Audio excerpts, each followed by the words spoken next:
Welcome to today's lesson. Last lesson we learned about the branches of biology, where we said we have two main branches and other small sub-branches, each dealing with a specific area. We could not exhaust the whole list, but I do hope that you have come up with other many more branches of biology. Now today we start with the importance of biology. We try to learn why it is important to learn biology.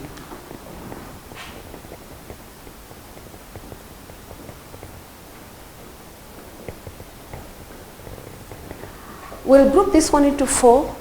We have number one is that we learn biology to enable us solve the environmental problems.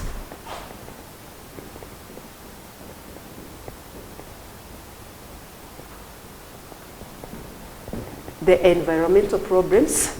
We have many environmental problems in our country and all over the world, and we can just maybe mention a few of them.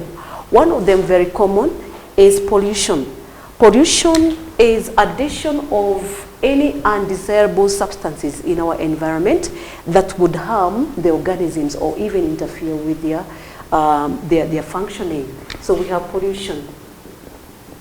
Probably in your area you can identify certain pollutants, and those are the substances that have been added in our environment, where our environment would mean the air that we breathe. It could be polluted with some chemicals so that it's not pure. It could mean pollution of water that we take, or even water where maybe organisms like fish are found. It can also be pollution of land, where we grow our crops, so that they are affected how they grow and so forth because of materials that have been added into the soil. So there are many of them. A good example is pollution of the air from our industries that release harmful chemical substances. It could be carbon 2 monoxide or carbon 4 monoxide from the industries. And this raises the composition or the levels of these gases above the normal one. Other pollutions would be release of sewage into the waters. And this one flows into the water bodies, affecting the life in water, also affecting the human beings, for example, those who drink or even use that water. So this is pollution. So in biology, we try to solve the environmental problem by coming up with solutions of how to overcome this, so that our industries can be told of how to dispose their waste. The sewage can also be treated before they are released into the environment so that they do not harm the organisms that are in the water. Also, the farmers are advised on how to use chemicals right, and even the proper chemicals that will not pollute the land or the soil where they grow the crops. Another environmental problem would be food shortage. In our country, every year we experience certain areas, they have to be given relief food. And this because the weather is very harsh. For a long period of times they go without the rainfall. And so they don't grow enough crops to take them through the year. So we have food shortage that could lead to death of both the animals and even the human beings. And so to overcome that, how can biology then solve this? We can come up with food crops that can grow within a very short time when there's rain, and food crop that could give us higher yields. So scientists use the biology, particularly the genetics, to come up with what we call the GMOs. GMO stands for genetically modified organisms. And the GMOs would enable a country to produce a lot of food within a very short time, and this is enough. They tore them up to be used that time when there's drought. So those are just two of the environmental problems that we have. Probably you could try and raise more. If you look around or you have visited some areas, what environmental problems can you notice or have you identified? Some of you can see there's overgrazing, and therefore we have soil erosion, where the ground cover, that is the crops that maybe are naturally growing, they are destroyed, exposing the soils that again become loose and they can be carried away. when it rains and there's flood, or even when there are strong winds. So soil erosion is another problem. Another problem would be deforestation, cutting down of trees, and these have got some adverse effects. For example, it could lead to change in the rainfall patterns, reduction of amount of rainfall, because the trees have been cleared over a large scale of land. It could also lead to the imbalance of air. You know, carbon dioxide can be used, or it is used by the plants to manufacture their own food, yet the animals respire giving out the carbon dioxide. So what we give out, the plants take. So when we cut down the trees, it means there will be accumulation of the carbon dioxide in the atmosphere, and that brings about air pollution. And you've heard of things like the greenhouse effect. When there are a lot of carbon dioxide accumulates, it means we have the greenhouse effect, and this brings about the global warming, and that comes with other complications like flooding of the seas and oceans that cause a lot of destruction. So those are just a few of the environmental problems that biology seeks to solve.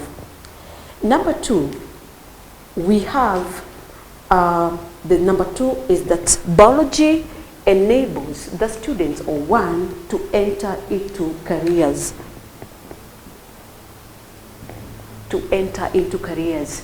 I don't know what you'd want to become when you grow up, what type of a job you ever dream of, but I'm sure some of you would want to be a teacher like me. Others would want to be doctors. Others would want to be pilots, etc. But you cannot just grow and enter into a career if you have not been trained. But specifically, the careers that are tied to learning of biology are careers like teaching. I cannot be a teacher if I've not learned enough biology. There are careers like in medicine, you have doctors, you have nurses. And all those, they have to learn biology.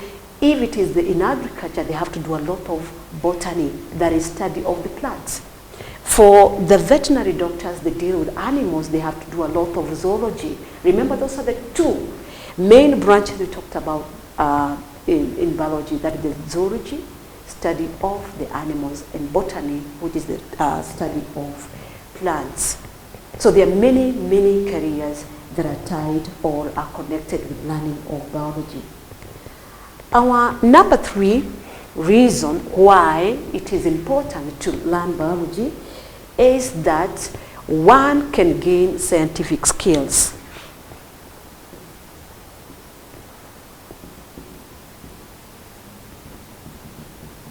To gain scientific skills. If you have been to a science lesson and you have learned, you come up with skills, what we are calling the scientific skills. And what skills are those? You learn how to make observations. Like in biology, we'll be looking at organisms, both plant and animals. So you observe them. You get to list down the characteristics. If I look at a locust, I'm able to observe and see that it's made up of three body parts, which are the head, thorax, and abdomen. I'm able to see that it has got two pairs of wings. It has got 6 jointed legs. So the skill of observation. So you must have been taught, first of all, what to go out and observe. And so that is one skill that is learned. Another skill that is learned is identification.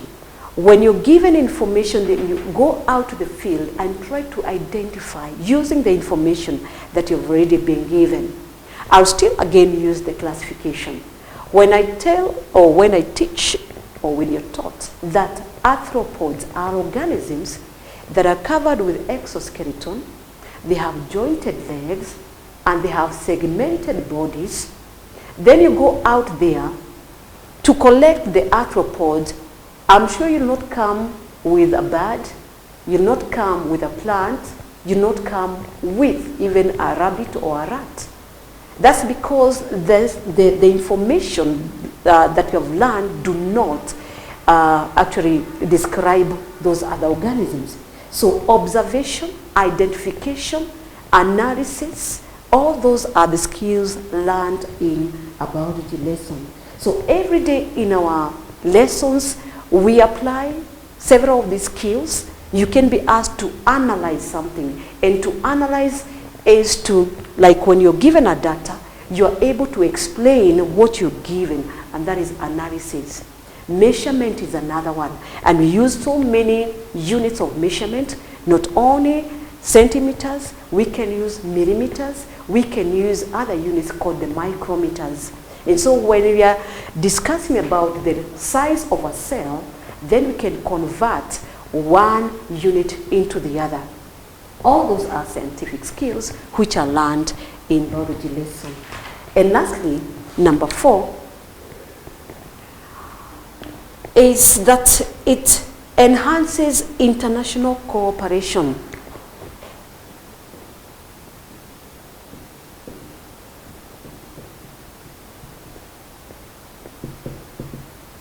Biology or learning of biology and the knowledge that is acquired enhances international cooperation. We as Kenyans cannot live in isolation. We need our neighboring country. We need the countries in our continent to solve certain problems, to work together in harmony, and so we can move forward. As a continent, Africa, we also need other continents where we work with them. And recently we have seen that the roads that we have built, like the Thika Highway, was not built by Kenyans but by Chinese, because they have technology that probably we do not have here. So we need to cooperate between different countries and continents so that we can overcome certain challenges that are common to us all. A good example of cooperation is that one of solving environmental problem to do with pollution. We have talked about that. And we have what we call the Kyoto Protocol.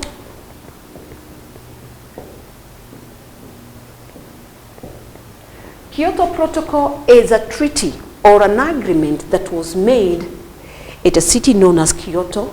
And this one was to come up with rules and regulations of dealing with pollutions in the different countries. So there are rules and there are regulations to be followed by every country. And when all of us have done that, for example, the global warming will be a thing of the past, or we can reduce the risks that come with pollution. So there are many more cooperations that are made between countries. It can be within the East African, it can be the African, or it can be between the continents. And so we can see that learning of biology then becomes very important.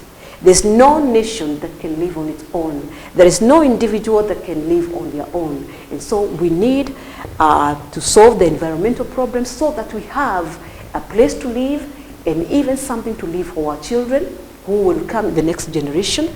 We also have to enter into careers and maybe have our dream jobs. We have to gain the skills so that even as we are walking out of the class, we are able to identify and apply the skills that we have learned. And we have to cooperate with other people so that we can all work as one. And those are the points on the importance of learning biology. I know it is wide.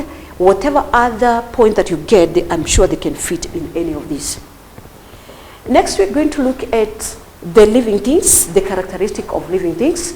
In the beginning, we talked about living things comprises of both plants and animals. We all have the same characteristics. We function the same, but there are some slight differences here and there. So I want us to go through the characteristic of living things, both plants and animals, making clear distinction between the two groups of organisms.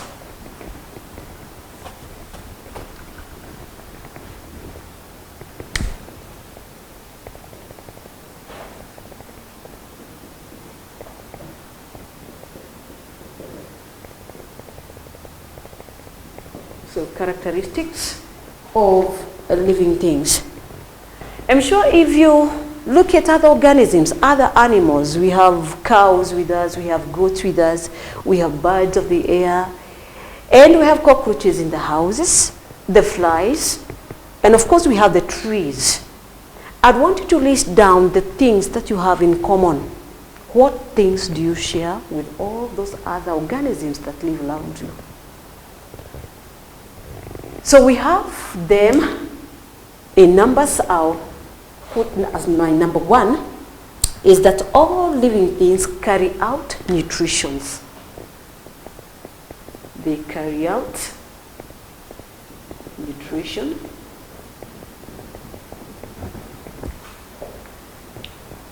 Now, nutrition is the acquiring or obtaining the nutrients that our bodies require. So nutrients are those substances that our body require for proper functioning and for growth. Both plants and animals, they carry out nutrition, but there's a difference in the way most of those two groups of organisms carry out their nutrition. If I start with the plants, you'll never see a plant taking in food the way we have a plate of food and then we eat, but they carry out nutrition by making their own food. So they manufacture their own food. So they manufacture their own food, or we can say they synthesize their own food. So they do this through the process which is known as photosynthesis. And this is for the organisms that have got the green pigment, so they appear green or they have got the green leaves. Others use a process called chemosynthesis. And this, as you can see, we have the different photo and chemo. That's just the source of the energy. So photosynthesis, they use light to manufacture their food. But for chemosynthesis, they oxidize or they break down chemicals to get the energy to synthesize their food.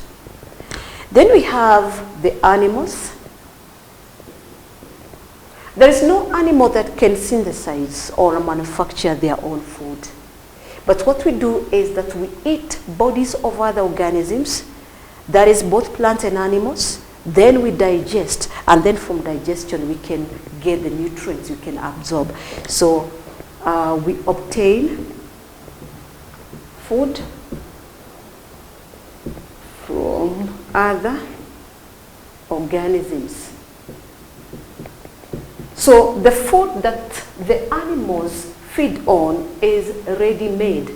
It has been made by the plants, so we can eat the plants directly, or they have been eaten by other animals and then we eat those animals. Like when we eat the chicken that had eaten some plants. So it's like we are feeding on the plant but indirectly. So the food is ready-made. And so I want to introduce two terms. The organisms, like the plants, the green plants that manufacture their own food, we say they are autotrophic, and that mode of feeding is known as autotrophism.